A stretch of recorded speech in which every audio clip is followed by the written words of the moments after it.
Hello everyone. हमारा आज का टॉपिक है एक्सेलेरेशन। तो एक्सेलेरेशन में हम देखेंगे एक्सेलेरेशन क्या है, उसकी टाइप्स क्या हैं, वो हम डिस्कस करेंगे इस लेक्चर में। तो सबसे पहले एक्सेलेरेशन की डेफिनेशन हम लिखते हैं, the rate of change of velocity of a moving object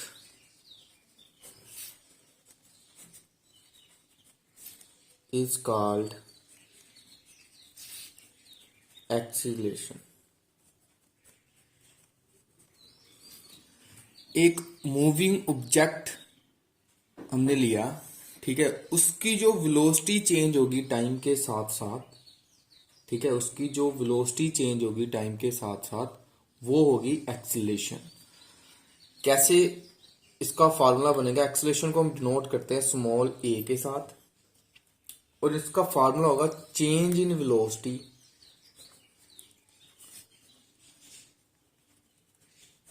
over time taken to make the change. कितना टाइम लगा वेलोसिटी चेंज होने में, टोटल टाइम जितना होगा, time taken to make the change.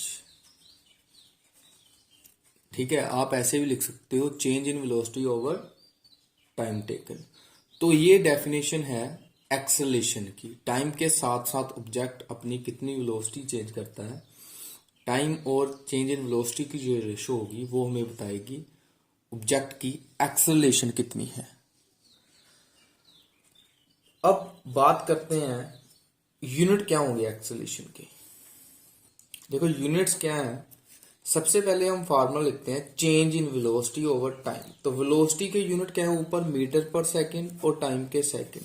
तो अगर ये वाला सेकंड जो है नीचे आएगा, ये क्या होगा, मीटर पर सेकंड स्क्वायर। उसको आप ऐसे भी लिख सकते हो मीटर सेकंड इनवर्स स्क्वायर। तो मीटर पर सेकंड स्क्वायर जो है वो यूनिट है एक्सेलेरेशन की। ठीक है, ये है हमारी एक्सेलेरेशन और उसके यूनिट। अब बात करते हैं पॉजिटिव एक्सेलेरेशन और नेगेटिव एक्सेलेरेशन क्या है।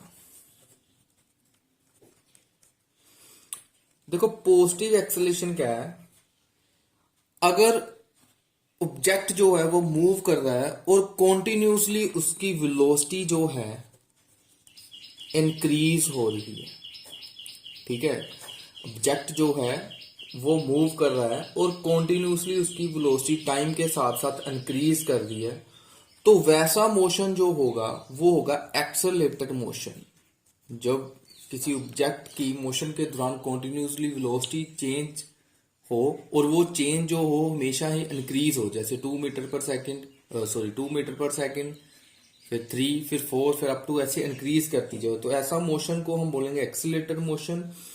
और अब देखो जो वेलोसिटी है वो कॉन्टिन्यूसली चेंज हो रही है। पहले हमने 3 मीटर पर सेकंड, फिर 4, फिर 5, ऐसे कॉन्टिन्यूसली चेंज हो रही है, मीन्स की वेलोसिटी का चेंज आ रहा है। तो ऐसी जो एक्सेलेरेशन होगी जिसमें वेलोसिटी हमेशा इंक्रीज करेगी वो हमारी पॉजिटिव एक्सेलेरेशन होगी। ये है पॉजिटिव एक्सेलेरेशन की टाइप।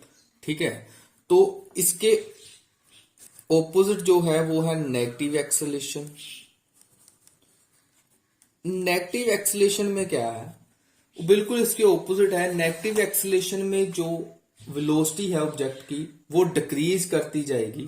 ठीक है, वो जो वेलोसिटी है ऑब्जेक्ट की वो मोशन दौरान डिक्रीज करती जाएगी। और जब जिस मोशन में वेलोसिटी डिक्रीज करती जाए उस मोशन को हम बोलते हैं D accelerated motion. D accelerated motion, जिसमें इंक्रीज करे वो एक्सेलरेटेड था, जिसमें डिक्रीज करे वो डी एक्सेलरेटेड मोशन। और इस दौरान जो एक्सेलेरेशन होगी ऑब्जेक्ट की ए, उसको हम बोलते हैं नेगेटिव एक्सेलेरेशन। देखो एक्सेलेरेशन कैसे निकालते हैं, चेंज इन वेलोसिटी। वेलोसिटी तो चेंज हो रही है, चेंज कैसे हो रही है, जैसे मान लो पहले वेलोसिटी थी 10 मीटर पर सेकंड, फिर होगी 9, फिर 8, ऐसे वो कॉन्टिन्यूसली वेलोसिटी जो है ऑब्जेक्ट की स्टार्टिंग में 10 थी, बाद में डिक्रीज करती जा रही है velocity.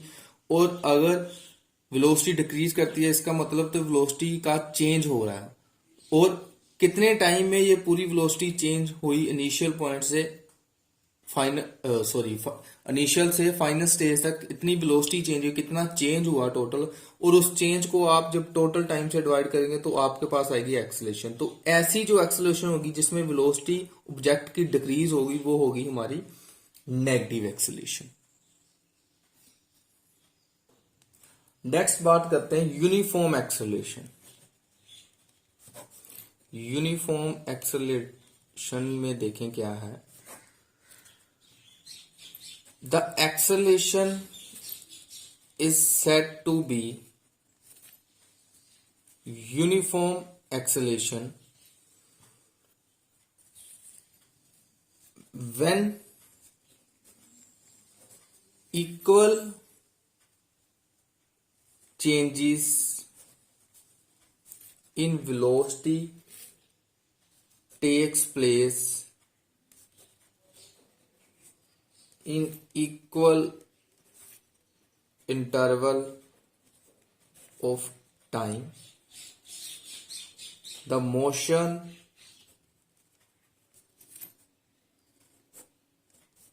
of a freely falling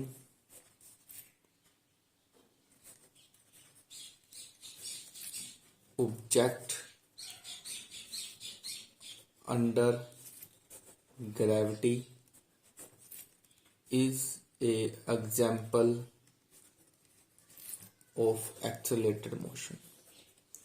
देखो यूनिफॉर्म एक्सेलरेशन कब है, जब कहते हैं ऑब्जेक्ट जो है वो अपनी वेलोसिटी चेंज कर रहा है और इक्वल इंटरवल में सेम चेंजेस कर रहा है। जैसे मान लो हर 1 सेकंड के बाद जो ऑब्जेक्ट है वो पहले उसकी वेलोसिटी थी 2 मीटर पर सेकंड, फिर 1 सेकंड के बाद 3 मीटर पर सेकंड, फिर 4 मीटर पर सेकंड। हर 1 सेकंड के बाद वो इक्वल इंटरवल में वेलोसिटी जो है वो चेंज कर रहा है। ऐसा मोशन जो होगा वो ऐसे मोशन में जो एक्सेलरेशन होगी ऑब्जेक्ट की वो होगी यूनिफॉर्म एक्सेलरेशन, जिसमें वो इक्वल इंटरवल ऑफ टाइम में इक्वल चेंजेस करे वेलोसिटी के। ऐसा जो मोशन होगा उसमें जो ऑब्जेक्ट की एक्सेलरेशन होगी यूनिफॉर्म होगी।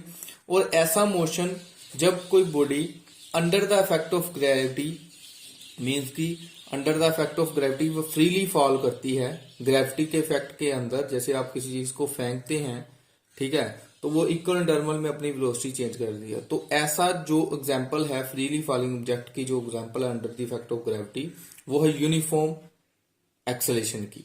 ठीक है, तो इसको यूनिफॉर्मली एक्सेलरेटेड मोशन भी बोलते हैं। ठीक है, यूनिफॉर्म एक्सेलरेटेड मोशन भी उसको बोलते हैं। तो नॉन यूनिफॉर्म कब होगी? नॉन यूनिफॉर्म एक्सेलरेशन कब होगी?